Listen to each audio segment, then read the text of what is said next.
Buenos días a todos y a todas.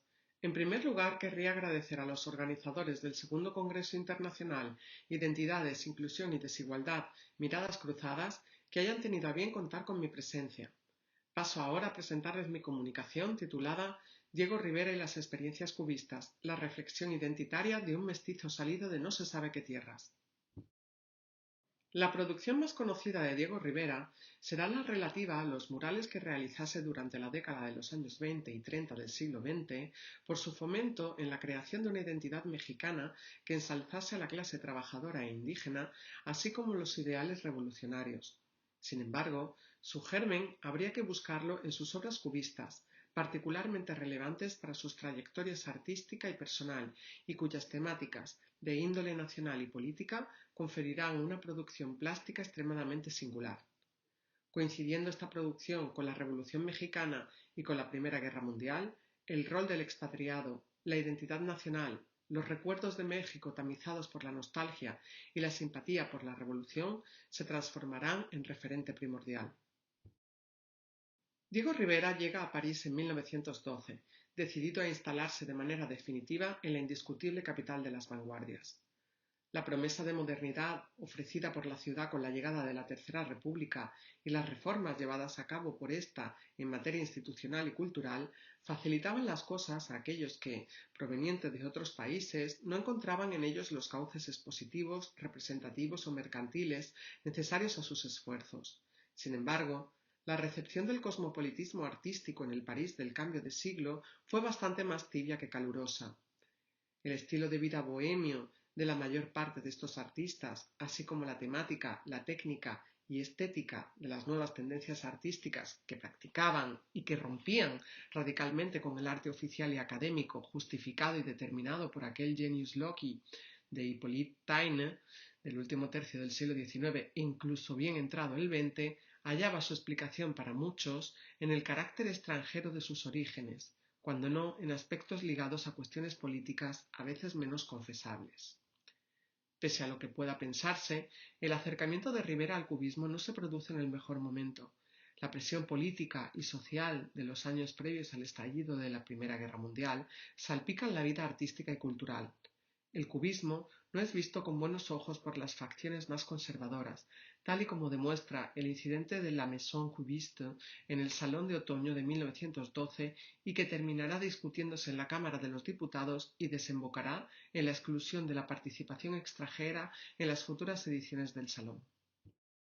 Con el estallido de la Primera Guerra Mundial, el cubismo, al igual que el resto de movimientos de vanguardia, se ve fuertemente sacudido. Picasso se marcha a Aviñón, mientras Braque, Léger y Messager son reclutados en destinos de diversa naturaleza y crudeza. Gris es acogido por Matisse en Collioure, mientras que Glaise, Picabia y Sonia y Robert Delaunay se exilian a Barcelona para terminar marchándose a Estados Unidos, donde también huiría Marcel Duchamp. Toda una diáspora. Pero también había otros que acababan de llegar, además de aquellos que ya estaban, y que precisamente por sus orígenes extranjeros no serían reclutados. Es el caso de Jacques Lipchitz, de María Blanchard o de Gino Severini, y también el de Rivera. Todos ellos encontraban en el cubismo en aquellos momentos un lenguaje plástico inédito con el que tratar de dar forma, de ordenar una realidad difícilmente asumible. La voluntad de Rivera, sin embargo, no era tanto la de ordenar como la de combinar.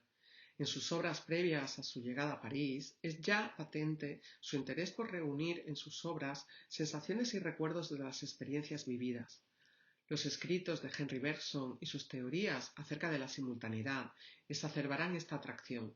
Sirva como ejemplo La Terrasse du Café, de 1915, título que alude a la muy frecuentada por todos terraza de la Rotonde, donde, sobre una mesa, aparecen una cuchara y un vaso con un líquido verde brillante que remite a la absenta. Con ello, Rivera trata de volver mentalmente al París de principios de siglo y la bohemia que la caracterizaba, desde la conciencia de que ese es un tiempo que jamás volverá. Junto a los colores verde, blanco y rojo, en clara alusión a la bandera de México, sobre la mesa aparece también una caja de cigarros en la que se puede ver parte de una etiqueta.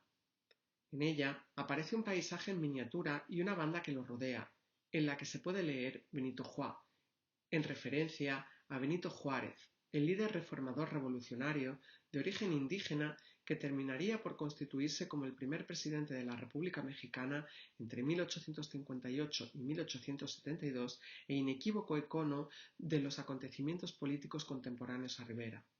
Es esta, en definitiva, la particularidad del cubismo de Rivera, donde la sensibilidad política, la emergencia del nacionalismo mexicano y la exploración de experiencias personales, sociales y culturales confluyen en un todo. Rivera pasa a integrar el grupo cubista gracias a Picasso, quien le presenta a Léonce Rosenberg, marchante de arte decidido a ofrecer una segunda vida al movimiento artístico tras la guerra. Las relaciones con el resto de los integrantes de la galería, si bien en un principio estrecha con muchos de ellos, va poco a poco tensándose.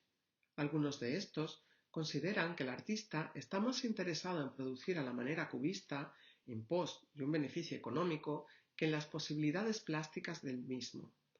Algo así es lo que vendría a publicar Pierre Verdi, poeta cercano al grupo de Rosenberg, en el primer número de la revista Nord-Sud que él mismo dirigía. Aunque en el artículo no aparecen nombres, Rivera se sintió directamente aludido, ensalzándose en una pelea cuerpo a cuerpo con el poeta que no solo escandalizaría a todos, sino que terminaría por convertirse en la comidilla del entorno artístico parisino. Reverdy decide vengarse a través de un nuevo artículo en el que ya sí, directamente, acusa a Rivera de ser un mestizo salido de no se sabe qué tierras, expulsado de su tribu por falta de apetito, fuerza viril y de falta de valentía e inteligencia.